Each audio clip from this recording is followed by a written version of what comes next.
하나님 말씀 빌립보서 3장 12절에서 14절까지 보도록 하겠습니다. 빌립보서 3장 12절에서 14절까지 같이 읽겠습니다. 내가 이미 얻었다 함도 아니요 온전히 이루었다 함도 아니라 오직 내가 그리스도 예수께 잡힌 바 된 그것을 잡으려고 달려가노라. 형제들아, 나는 아직 내가 잡은 줄로 여기지 아니하고 오직 한 일, 즉 뒤에 있는 것은 잊어버리고 앞에 있는 것을 잡으려고 표대를 향하여 그리스도 예수 안에서 하나님이 위에서 부르신 부름의 상을 위하여 달려가노라. 아멘.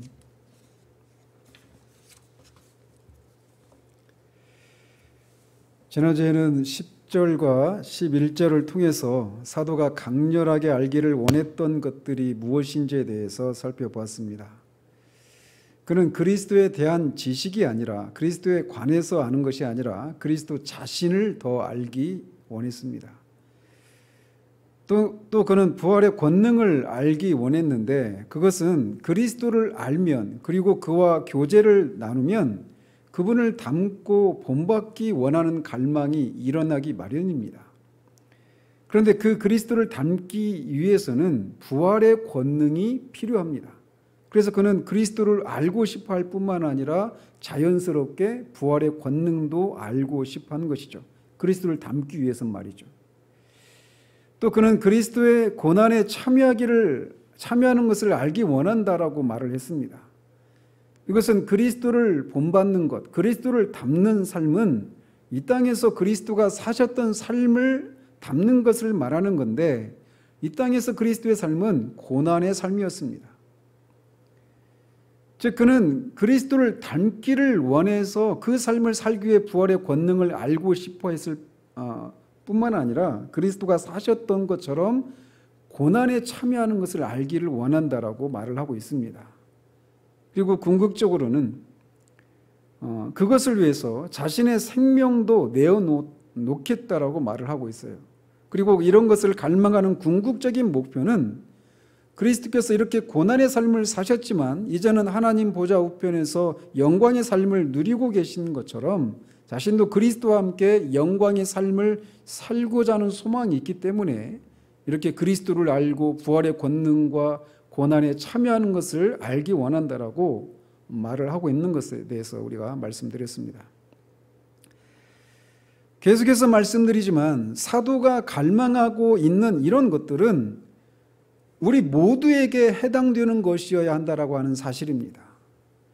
그는 분명히 사도로서 오직 그만이 경험한 그런 독특한 경험들이 있습니다.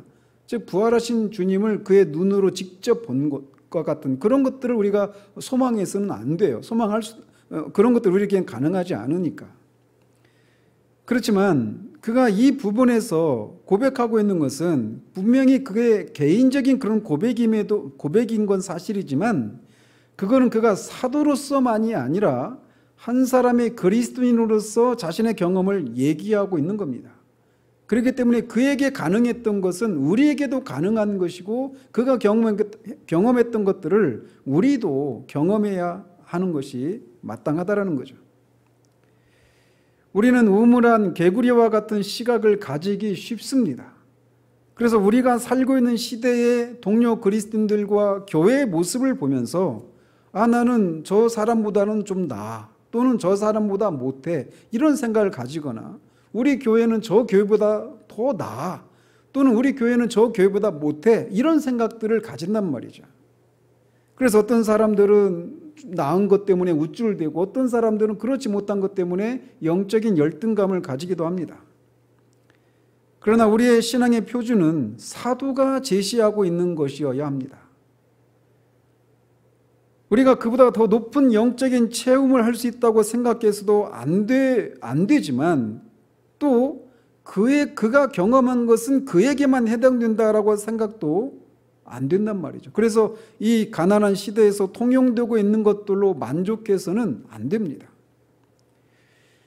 따라서 우리는 사도가 말하고 있는 그 경험들이, 고백들이 무엇인지를 바르게 이해할 필요가 있어요. 왜냐하면 그것에 대한 이해에 따라서 우리의 체험도 달라지기 때문에 그렇습니다. 그렇다면 오늘 본문에서 사도가 무엇을 말하고 있을까요? 이 12절에서 14절까지에서 말하고 있는 이 사도의 고백에 대해서 어떤 사람들은 이 신자들이 구원의 확신을 가질 수 없다라고 말해주고 있다라고 주장을 합니다. 왜냐하면 사도가 12절에서 내가 이미 얻었담도 아니요 온전히 이루었담도 아니요 라고 말하고 있기 때문이라는 거죠. 또 13절에서는 내가 아직 잡은 줄로 여기지 아니한다라고 말하고 있어요. 그는 앞에 11절에서 어떻게 해서든지 죽은 자 가운데서 부활에 이르려 하노니 이런 갈망이 있는데 나는 아직 얻었담도 아니요 온전히 이루었담도 아니요 아직도 내가 잡았다라고 말할 수 없다라고 이렇게 말하고 있어서 사도가 아직은 이렇게 죽은 자의 부활에 자신이 동참하게 될 것이라고 하는 것을 확신하지 못하고 있는, 즉 쉽게 말하면 구원에 대해서 확신하지 못하고 있기 때문에 이렇게 말을 하고 있다라고 주장을 하는 사람들이 있습니다. 따라서 사도 같은 분이 자신의 구원에 대해서 확신할 수 없다라고 말한다라면 다른 신자들 역시 자신의 구원을 확신할 수 없는 건 당연하다라고 그들은 주장합니다. 이렇게 이 사도의 고백을 그렇게 해서 주장하는 사람이 한 부류의 사람들이 있어요. 그러나 그런 주장은 사도가 다른 곳에서 했던 고백에 비추어 보면 당연히 거부해야 하는 주장입니다. 다른 성경, 다른 서신서들은 말할 것도 없거니와 당장 이 빌립보서에서도 이것을 기각해야 될 몇 구절을 앞에서 우리는 찾아볼 수 있습니다. 이를테면 1장 6절에서는 너희 안에서 착한 일을 시작하신 이가 그리스도 예수의 날까지 이루실지를 우리가 확신한다라고 말을 합니다. 바울은 빌립보 성도들을 향해서 그리스도 예수, 하나님께서 하신 일들, 하나님이 하신 착한 일, 즉 그들의 영혼을 구원한 일들을 그가 알고 있고 그것을 그리스도의 날까지, 즉 그리스도의 재림을 통해 임하게 될 그 심판 때까지 그들을 끝까지 지키실 것을 확신한다라고 말하고 있어요. 하물며 그들을 향해서 이런 확신을 가지고 있는 사도가 자신의 구원에 대해서 확신하지 못한다? 어불성설이죠. 또 1장 21절에서는 이는 내게 사는 것이 그리스도니 죽는 것도 유익함이라 라고 말을 합니다. 또 23절에서는 내가 그 둘 사이에 끼었으니 차라리 세상을 떠나서 그리스도와 함께 있는 것이 훨씬 더 좋은 일이다 라고 말을 합니다. 즉 그는 죽으면 자신이 어떻게 될지 몰라서 이런 얘기를 하고 있는 것이 아니라 자신이 육체를 벗어나서 죽으면 그리스도와 함께 있게 될 것을 확신하고 있어요. 그리고 그 일이 더 좋은 일이다라고 확신하고 있단 말이죠. 또 바로 앞에 3장 3절에서는 하나님의 성령으로 봉사하며 그리스도 예수로 자랑하고 육체를 신뢰하지 아니하는 우리가 곧 할례파라라고 말을 합니다.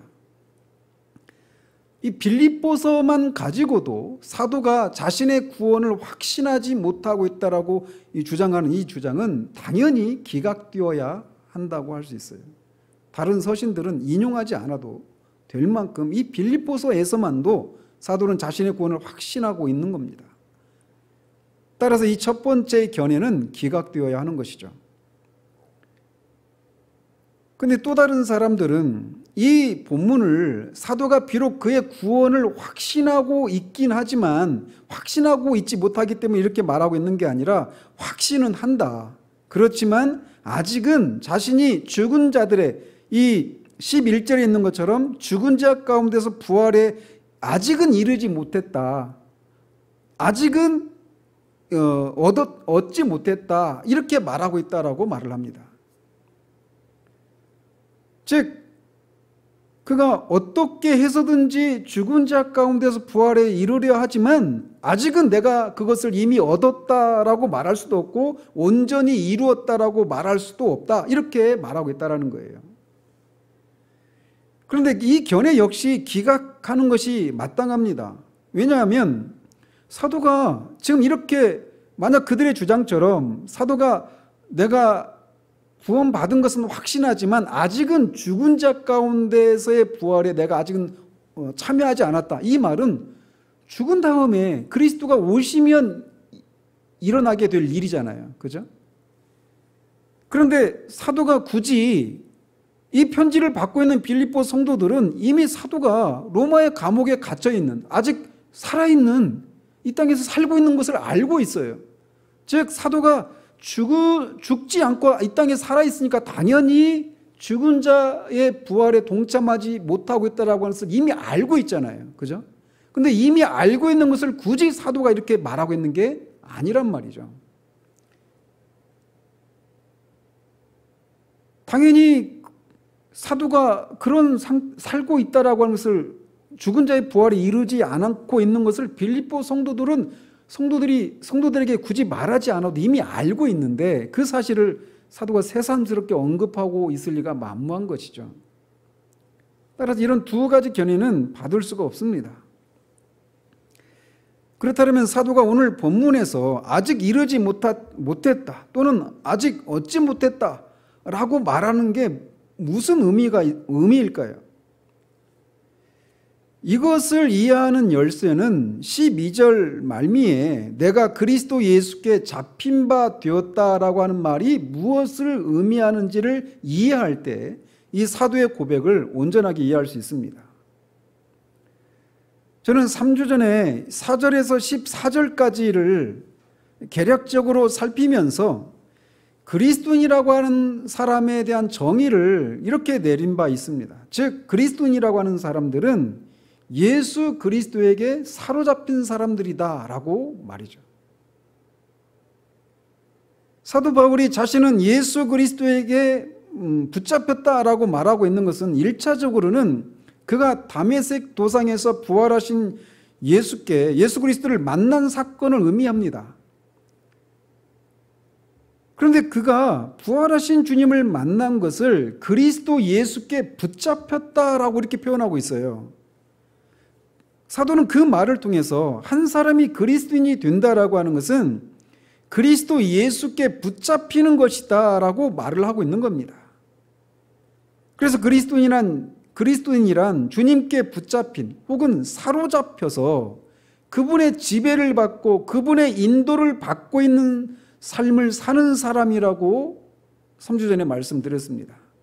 즉 단순히 기독교의 가르침을 받아들이고 그 가르침을 따라 살아가는 것이 그리스도인의 전부가 아니라 주님이 그를 붙들고 계시고 인도하고 지배하고 계시다라고 하는 인식을 가진 사람, 바로 그 사람이 그리스도인이라고 말씀드렸습니다.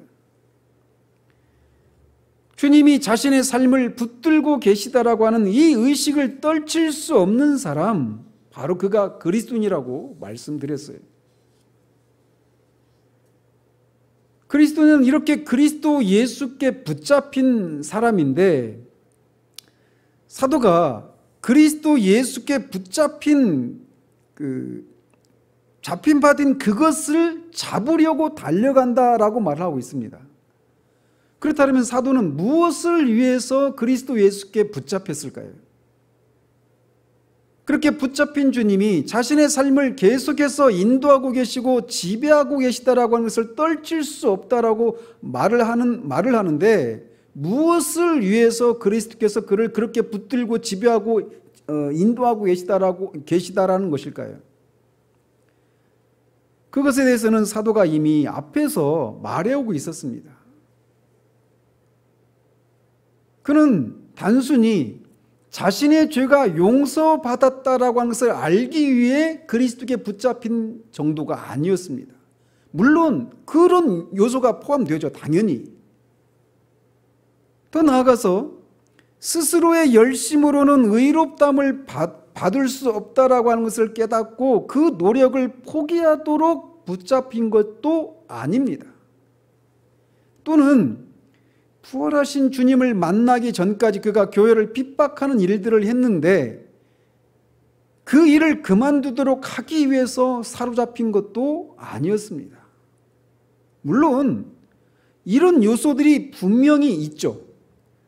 스스로 의롭다함을 받으려고 하는 그 모든 노력들을 멈추도록 하기 위해서, 또 교회를 핍박하는 그 일들을 멈추도록 하기 위해서, 그리고 죄의 용서를 받았다라고 하는 것을 알도록 하기 위해서 그리스도께 붙잡힌 것도 사실입니다. 그러나 그가 말하고 있는 것은 이런 소극적인 요소만을 말하고 있는 게 아니에요. 우리가 내가 구원받은 사람인가 라고 생각할 때 많이 생각하는 게 뭐냐면, 내가 구원받기 전에는 이런저런 나쁜 일도 했는데 내가 이제는 그리스도를 믿고 도덕적으로 삶이 개선되었다, 이런저런 나쁜 것도 안 하고 더 적극적으로는 선한 일도 한다, 이런 것들에 근거해서 내가 구원받은 사람이라고 많이 생각합니다. 그런데 사도는 그런 의미로 내가 그리스도 예수께 붙잡혔다라고 말하고 있지 않아요. 그리스도인은 예수 그리스도께 붙잡힌 사람들인데, 사로잡힌 사람들인데, 무엇을 위해서 사로잡혔느냐면, 사도가 앞에 우리가 지난주에 살펴본 것처럼 10절과 11절에서 말하고 있는 것처럼 그런 요소들을 위해서 사로잡힌 사람들입니다. 그럼 뭘 말하느냐? 그가 그리스도 자신을 알고 그를 닮기 위해서 그의 부활의 권능과 그의 고난에 참여함을 알고 그의 죽으심을 본받는 것을 위해서 사로잡힌 것입니다. 바울은 바로 이것을 위해서 예수 그리스도에게 사로잡힌 것입니다. 즉 그가 죄책으로부터 구원받아 죄의 용서를 받았을 뿐만 아니라 죄의 권세와 오염으로부터도 구원받고 그리스도의 삶과 죽으심과 모든 것에 있어서 그분을 닮고 자신의 삶을 통해서 주 예수 그리스도께서 사셨던 삶을 재현하는 그런 삶을 위해서 그리스도 예수께 사로잡혔다라는 것입니다.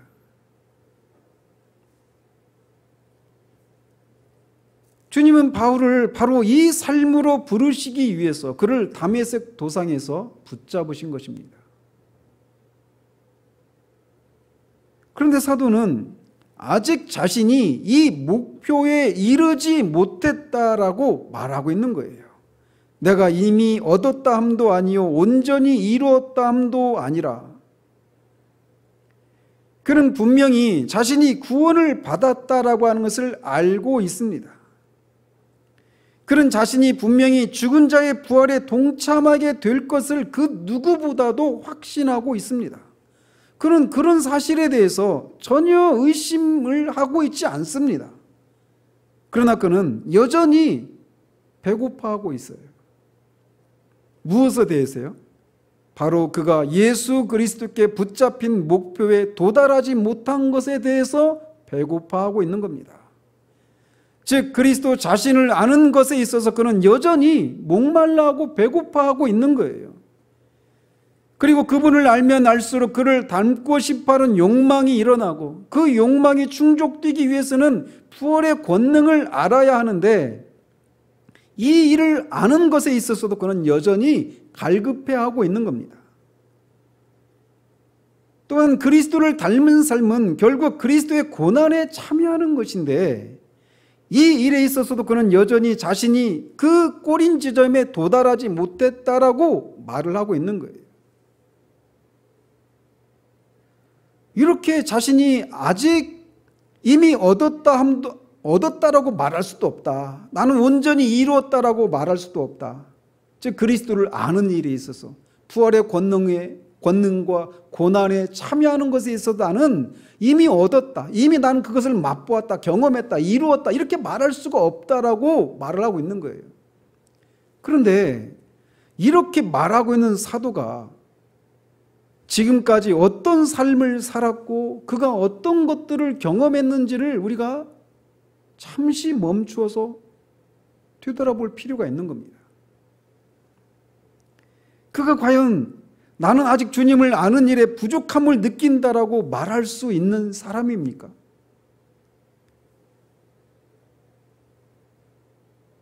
그분을 알고 그분과 교제를 나누는 일에 있어서 아직도 나는 부족하고 목마르고 배고프다라고 말할 수 있을까요?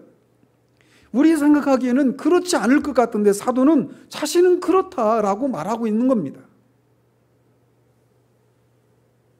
그가 그리스도를 닮은 삶을 살기 위해서 죄를 죽이고 거룩함을 이루는 일을 위해서 성령의 능력을 힘입는 일에서 과연 부족하다라고 말할 수 있는 사람입니까?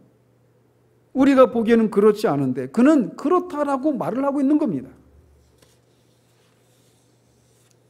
그가 주님처럼 하나님께 순종하기 위해서 고난의 삶을 사는 일에 있어서 나는 아직도 이루었다, 얻었다라고 말할 수 없다, 나는 부족하다라고 말할 수 있습니까? 그는 이미 충분히 주님의 고난에 참여해 왔다고 말할 수 있지 않습니까? 지금 감옥에 갇혀 있는 것만도 그가 주님의 고난에 참여하고 있다라고 말할 수 있지 않습니까? 또 고린도 후서 6장에서 그가 언급하고 있는, 그가 주님의 고난에 참여함을 언급하고 있는 그 다양한 고난들은 그가 주님의 고난에 참여하는 삶을 살아왔다라고 말을 할 수 있지 않습니까? 충분히 그렇다라고 말할 수 있지 않아요? 그런데 그는 아직도 자신은 주님의 고난에 참여하는 일에 부족하고 아직도 그 목표 지점에 다다르지 못했다라고 말을 하고 있습니다.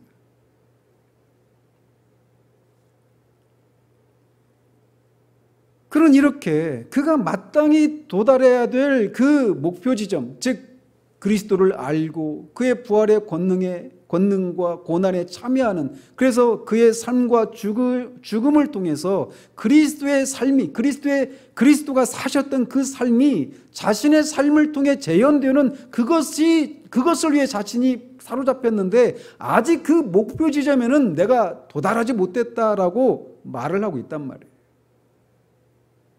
그래서 그는 어떻게 하고 있다라고 말을 하고 있습니까?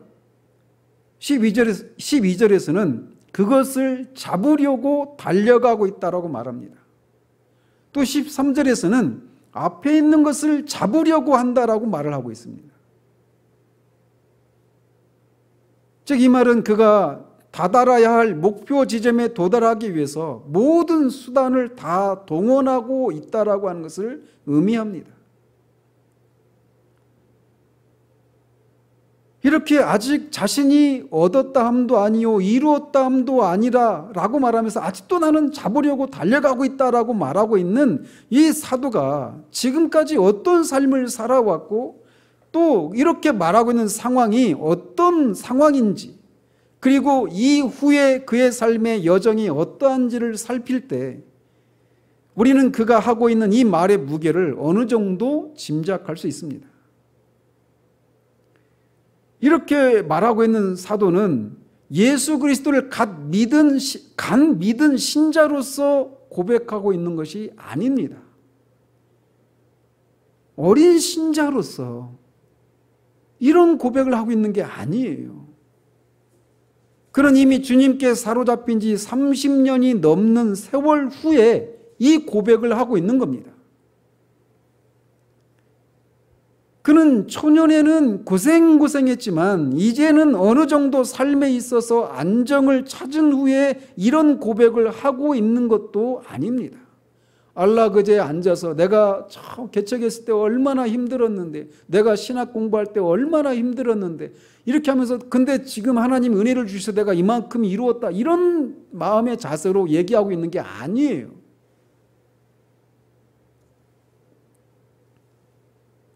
그는 여전히 주님을 위해서, 이방인을 위해서, 그리고 복음을 인해서 감옥에 갇혀 있는 상황입니다. 언제 죽을지 모르는 그런 상황이에요. 그의 나이가 이미 60대에 접어든 나이여서 그의 몸도 충분히 지쳤습니다. 오늘날 60대가 아니에요. 그때 당시 60대는. 요즘으로 치면 한 8, 90대 이렇게 되는 나이입니다. 그래서 그의 몸도 이미 주님을 위해서 충분히 지치고 다를 만큼 그렇게 사용을 해왔습니다. 가난해도 충분히 지칠만 했고 사람들에게서 인정을 받지 못하고 있는 것을 인해서도 충분히 지친 삶이었습니다. 그리고 앞으로의 삶의 전망이 여전히 어두운 현실을 인해서도 그는 지칠 만한 그런 상황이었어요.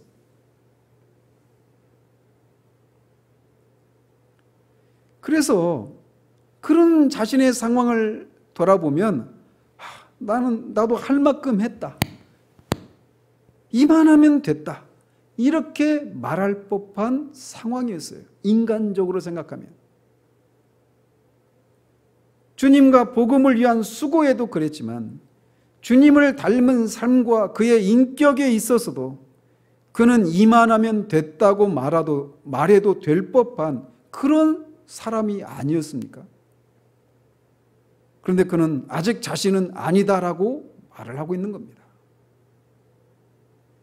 그는 여전히 그가 도달해야 할 목표 지점이 저기 앞에 있다라고 말하고 그 지점에 도달하기 위해서 자신은 모든 수단을 동원하고 있다라고 말을 하고 있어요. 아직도 달려가고 있다라고 말을 하고 있는 겁니다. 우리가 조금만 진지하게 사도 바울의 삶을 묵상하면 우리가 우리 자신이 처한 상황을 바라보는 시선이 달라지게 되어 있습니다. 우리는 얼마나 자주 주님을 위한 고난, 또 주님을 닮은 삶을 살아가는 일에 우리 스스로를 대견하게 생각하거나 불쌍하게 생각하면서 이만하면 됐는데 아직도 내가 이런 상황이고 아직도 주님이 나에게 충분한 그런 쉼이나 어떤 삶을 보장해 주지 않는 것을 인한 자기 연민이 우리 가운데 막 불끈불끈 솟아나는 경우들이 많지 않습니까?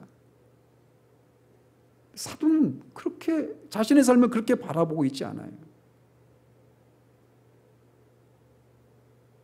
사도의 이런 삶을 보면 이런 사도가 정말 타의 추종을 불허했던 그 대사도가 아직도 자신은 부족하다, 나는 배고프다, 아직도 그 목표 지점에 도달하지 않고 있다라고 말하는, 여전히 달려가고 있다, 붙잡으려고 모든 수단을 동원하고 있다라고 하는 이 사도의 말은 우리로 하여금 우리 자신을 바라보는 시선을 달리해야 함을 우리에게 말해주고 있습니다. 그리고 그런 삶을 바라보는 것을, 그의 삶을 바라보면 여전히 우리는 겨우 시작에 불과하다는 생각을 갖지 않을 수가 없습니다. 이번 주에 권사님하고 이렇게 통화하는데 권사님이 그 끝에 그런 얘기를 하더라고요. 목사님, 나는 아직 애기예요. 우리 시선이 바울이 바라보았던 그 목표 지점을 생각할 때 우리는 자연스럽게 권사님과 같은 고백을 할 수밖에 없습니다. 사도는 거칠애로 이런 고백을 하고 있는 것이 아닙니다. 그는 진심으로 나는 아직 이루지 못했다, 나는 아직 도달하지 못했다라고 말을 하고 있는 거예요. 그렇다면 사도의 이 고백에서 우리는 그리스도인의 삶에 대해서 어떤 교훈을 얻을 수 있을까요? 첫 번째로는 이 땅에서 완전한 그리스도인의 삶은 가능하지 않다라고 하는 사실입니다. 즉 완전 성화를 주장하는 사람들의 가르침이 틀렸다는 것을 이 사도의 고백을 통해서도 우리는 알 수 있는 거예요. 그는 부활하신 주님을 직접 눈으로 보고 그의 귀로 들었던 사람입니다.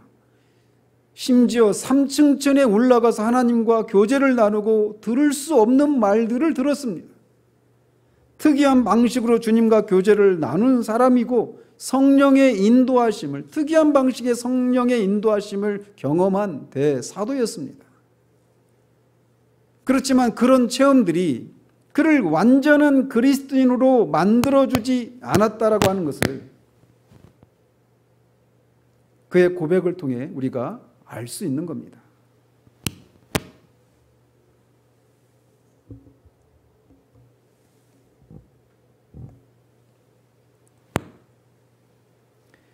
그는 자신이 마땅히 도달해야 할 지점에 도달하지 못했다라고 말을 합니다. 그렇기 때문에 그는 아직도 달려가고 있는 거예요. 그는 성취해야 할 목표를 얻은 것이 아니라고 말을 합니다. 그렇기 때문에 그는 이미 얻은 것도 아니라고 말을 합니다. 그는 그가 성취해야 할 목표인 온전함을 이루는 것이 아직 성취되지 않았습니다. 그래서 그는 온전히 이루었다 함도 아니다라고 말을 합니다. 따라서 사도의 이 고백은 이 땅에서는 우리 그리스도인들이 온전해지는 일은 가능하지 않다라고 하는 것을 교훈받게 되는 거예요. 그 어떤 영적인 체험도 우리를 단순간에 온전한 그리스도인으로 만들어주지 않는다라고 하는 것을 우리가 알 수 있는 거죠. 그런 놀라운 영적인 체험을 했던 사도조차도 아직도 그 온전함을 이루지 못했다라고 말하고 있는 사실이 우리에게 그것을 교훈해주고 있는 거예요. 그런데 어떤 사람들은 뒤에 15절을 근거로 누구든지 우리 온전히 이룬 자들은 이렇게 생각할지니 이렇게 사도가 말을 하고 있다라고 하는 것을 근거로 그리스도인이 온전해지는 것이 가능하다라고 주장을 합니다. 그렇다면 사도는 여기 12절에서는 온전히 이루었담도 아니라라고 말한 후에 곧장 15절에서는 우리 온전히 이룬 자들은 이렇게 말해서 그리스도인들이 온전해질 수 있다. 이 땅에서 완전해질 수 있다. 이렇게 말을 하는 건가? 이걸 어떻게 조화를 시킬 수 있는가? 그것은 그가 고린도전서 2장 6절에서 그러나 우리가 온전한 자들 중에서는 지혜를 말하노니 이렇게 말을 하고 있습니다. 고린도전서 2장 6절도 또 2장 15절에서는 신령한 자는 모든 것을 판단하나라고 하는 말을 합니다.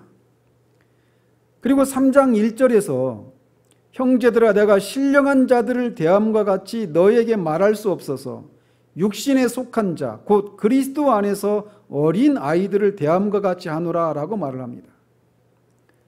즉 사도가 여기에서 말하는 온전한 자라고 하는 것은 육신에 속한 자 곧 그리스도 안에서 어린 아이들에 비해서 상대적으로 온전한 신자를 말하고 있는 겁니다. 즉 상대적으로 어린 신자들에 비해 상대적으로 성숙하고 장성한 신자를 그가 온전한 자 이렇게 말을 하고 있는 거예요. 그래서 문맥에서 살펴야지 사도가 이 15절에서 우리 온전히 이룬 자들 이런 말을 통해 이 땅에서 그리스도인이 온전한 그리스도인이 될 수 있다 이렇게 말을 하고 있다라고 주장해서는 안 되는 거죠.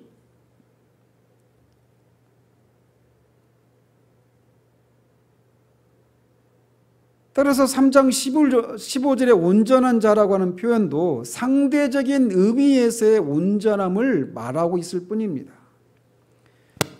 그런 면에서 사도는 자신이 상대적으로 장성한 신자로서 많은 곳에서 자신을 온전한 자 혹은 장성한 자, 그리스도 안에서의 아비, 신령한 자 이렇게 다양하게 묘사하고 있는 겁니다. 그럼에도 그는 여기 12절에서는 자신이 온전함을 이루지 못했다라고 말을 하고 있는데 이것은 절대적인 의미에서의 온전함을 말하고 있는 거예요. 즉 그는 그의 삶의 목표에 도달하지 못했다라고 말하고 있는 겁니다. 그것이 그에게 불만족이었어요. 따라서 사도가 이렇게 자신에 대해서 이런 고백을 하고 있는 것은 이 땅에서 신자가 완전함을 이루는 것은 가능하지 않다라고 하는 교훈을 우리가 첫 번째 받게 되는 겁니다.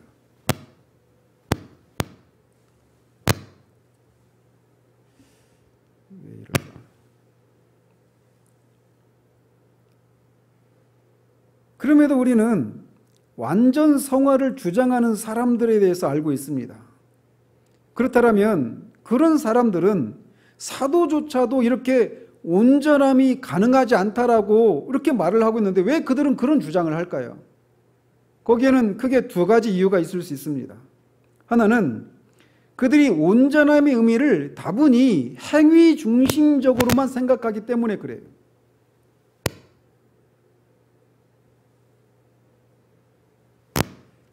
여기 노트북에 파워 좀 빼줄래요?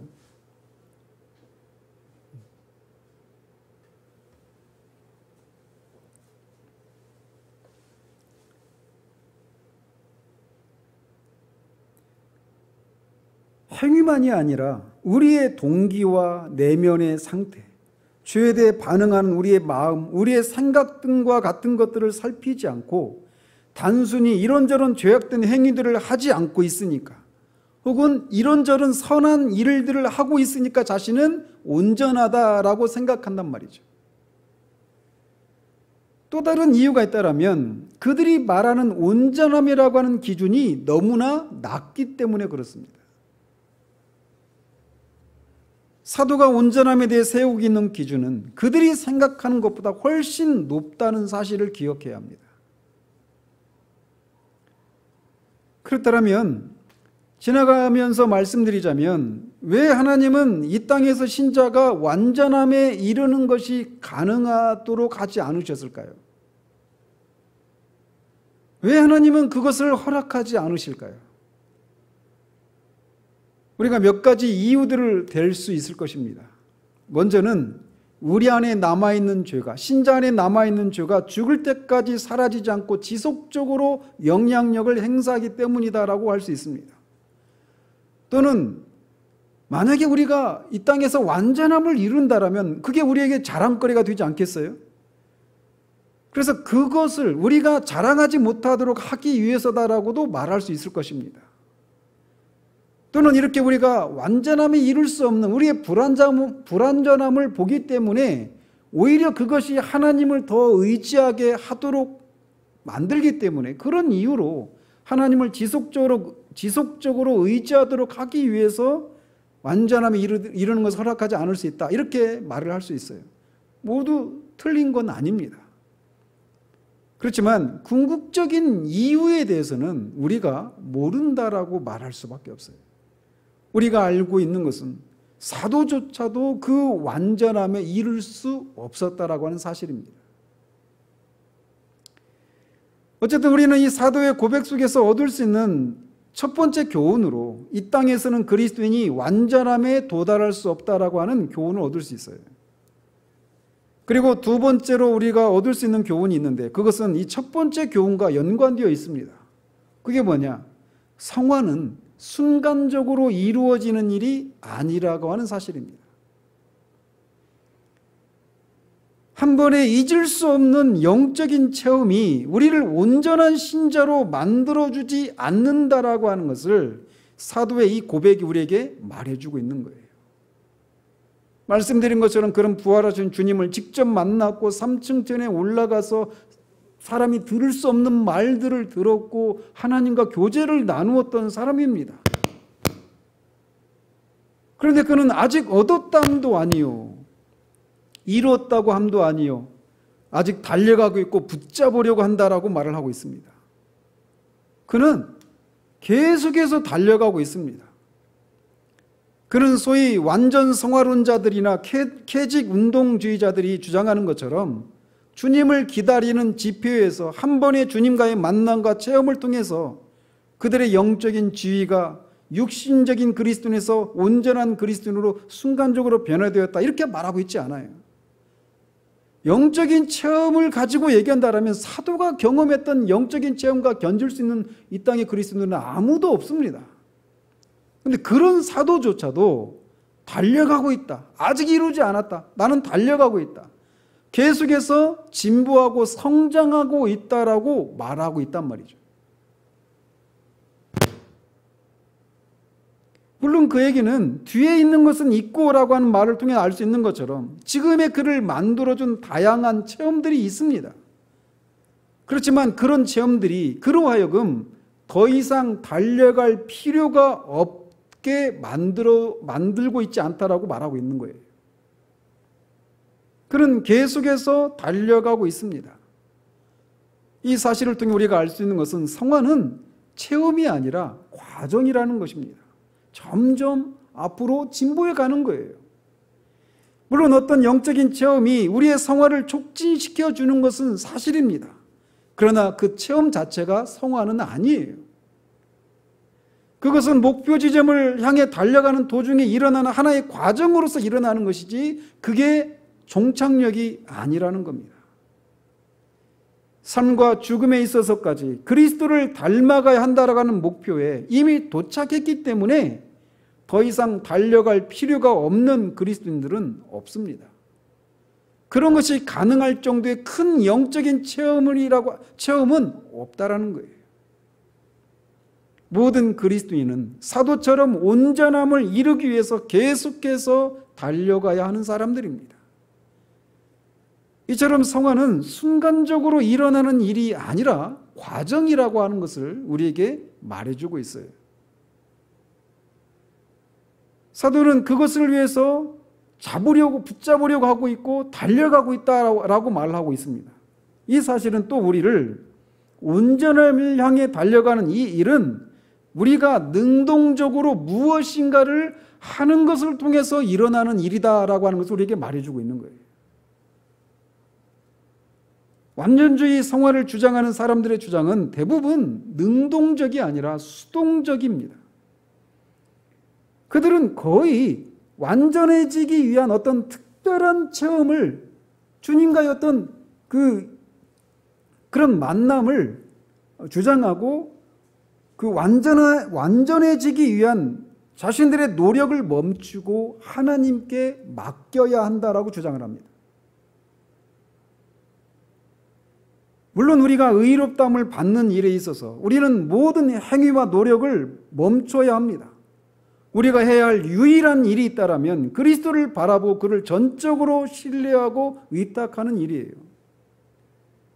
그러나 이렇게 의롭다함을 받고 모든 것에 있어서 그리스도를 닮아가는 일을 위해 사로잡힌 사람은 이제 그 목표를 이루기 위해서는 무엇인가를 그가 능동적으로 해야 한다는 겁니다. 이렇게 성화가 능동적으로 행해지는 어떤 일을 통해서 이루어진다라고 하는 세 번째 교훈을 우리가 얻을 수 있어요. 마지막으로 사도의 이 고백을 통해서 우리가 알 수 있는 것은 아이러니하게도 사도와 같은 이런 고백을 하는 사람이 오히려 자신의 구원을 확신할 수 있는 사람이라는 겁니다. 처음에 말씀드린 대로 어떤 사람들은 사도가 이렇게 고백하고 있는 것은 자신이 구원을 확신하지 못하기 때문이다라고 주장한다고 했는데 그게 기각되어야 한다고 말씀드렸잖아요. 오히려 사도는 자신 안에 그리스도께서 사실 살고 계신 것을 알고 있습니다. 자신에게 영원한 생명이 있는 것도 알고 있어요. 자신이 죄 사함은 물론이거니와 의롭다함을 받았고 장차 자신이 그리스도와 함께 할 것을 확신하고 있습니다. 그럼에도 불구하고 그는 여전히 아직 도달해야 할 목표 지점에 다다르지 못한 것을 고백하고 있어요. 그는 배고파하고 있고 여전히 부족함을 인해서 일종의 탄식을 하고 있는 겁니다.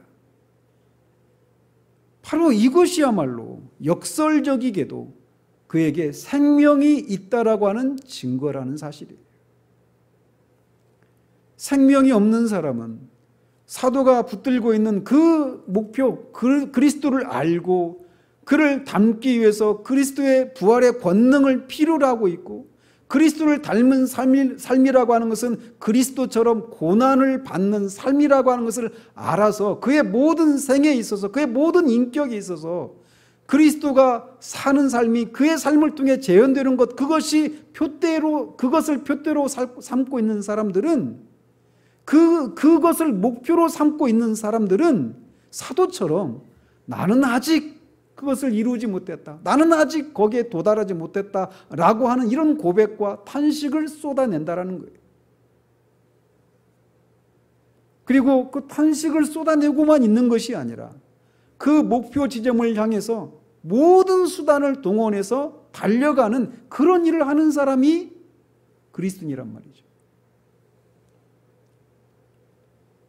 바로 그 사실이 그에게 생명이 있다라고 하는 증거인 겁니다. 이런 면에서 우리는 사도의 이런 삶을 통해서, 이런 고백을 통해 우리 자신을 돌아보아야 합니다.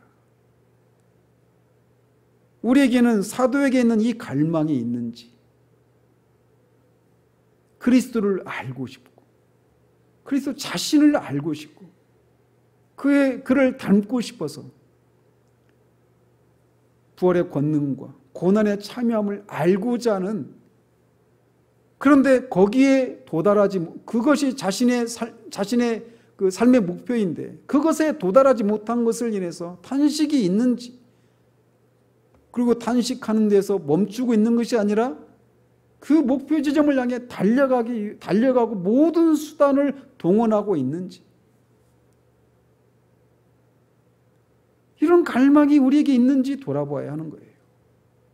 다른 누구하고 비교할 수 없는 놀라운 체험을 했던 사도가 아직도 자신은 도달해야 할 목표 지점에 도달하지 못했다라고 말을 하고 있습니다. 그것을 향해 아직도 달려가고 있다라고 말을 하고 있어요. 그는 옛날에 그랬었지라고 말하고 있지 않습니다. 지금도 그렇게 하고 있다라고 말을 하고 있어요.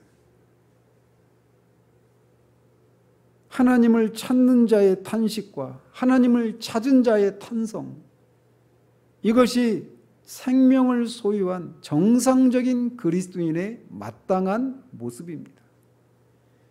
우리는 사도가 이렇게 이미 얻었담도 아니요 온전히 이루었담도 아니라 오직 내가 그리스도 예수께 잡힌 바 된 그것을 잡으려고 달려간다라고 말하고 있는 이 사도의 고백 속에서 우리의 가난함을 바라보고 우리의 삶의 목표가 무엇인가를 다시금 생각을 해야 됩니다.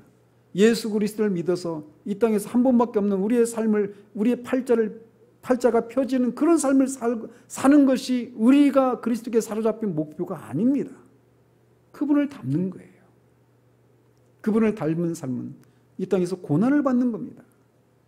이미 충분히 받았는데 또 받으라는 말이냐? 사도가 지금 그렇게 말하고 있는 겁니다. 아직 나는 그 고난의 참여함을 다 알지 못한다라고 말하고 있는 거예요. 다 그 목표치를 다 채웠다라고 말하고 있지 않습니다. 충분히 그래 왔는데도 말이죠. 이게 우리 가운데 있어야 하는 겁니다. 그가 고난 자체가 즐거워서 이렇게 하는 게 아니에요. 그 비밀이 무엇일까요? 그건 다음 주에 살펴보도록 하겠습니다. 기도하겠습니다. 하나님 아버지, 이미 예수 그리스도를 믿은 지 30년이 넘은 사도가 이미 그리스도의 복음을 위해서 수많은 고난을 받았고 또 지금도 복음을 인해서, 그리스도를 인해서 그렇게 감옥에 갇혀서 언제 죽을지도 모르는 그런 고난에 있는 사도가 나는 아직도 그리스도께서 나를 사로잡으실 때 목표하셨던 그리스도를 알고 그리스도를 닮고, 그래서 그리스도가 이 땅에 사셨던 그 고난에 참여하는 그 삶의 목표에 아직도 자신은 이르지 못했다라고 고백을 하고 있는 모습에 대해서 살펴보았습니다. 그는 아직도 다다르지 못한 그 목표 지점을 바라보면서 탄식하고 있지도 않고 그 목표 지점을 향해 달려오기 위해서 자신이 버렸던 것들을, 뒤에 있는 것들을 바라보면서 후회하고 있거나 자기 연민의 늪에 빠져 있지도 않습니다. 그는 여전히 자신이 달려가야 될 그 목표 지점을 향해 모든 수단을 다해서 달려가고 있다라고 말을 하고 있습니다. 이미 충분히 나이가 든 노사도가 그런 고백을 하고 있습니다. 아버지 하나님, 이 사도의 이 고백에 실려있는 그 무게를 어느 정도라도 이해할 수 있는 우리들 될 수 있기를 원합니다. 우리는 얼마나 가볍고 얼마나 쉽게 과거에 우리가 경험했던 것들에 만족하며 마치 이미 목표 지점에 도달한 사람들처럼 생각하거나 그냥 과거에 그런 일들이 있었던 것을 인해서 그래도 나에게는 생명이 있으니까 그런 일이 있었지라고 오늘 우리의 가난함을 자위하며 살고 있지는 않은지요. 하나님, 우리를 다시금 불쌍히 여겨주셔서 다시금 우리가 마땅히 달려가야 할 그 삶의 그 목표 지점이 우리에게 분명해질 수 있도록 도와주시고, 그 삶을 향해 달려가는 그 일이 우리에게 정말 참으로 기쁨이 되어지고 영광스러운 일로 우리 가운데 다가올 수 있도록 우리의 시선을 새롭게 해주시기를 소원합니다. 예수 그리스도 이름으로 기도합니다. 아멘.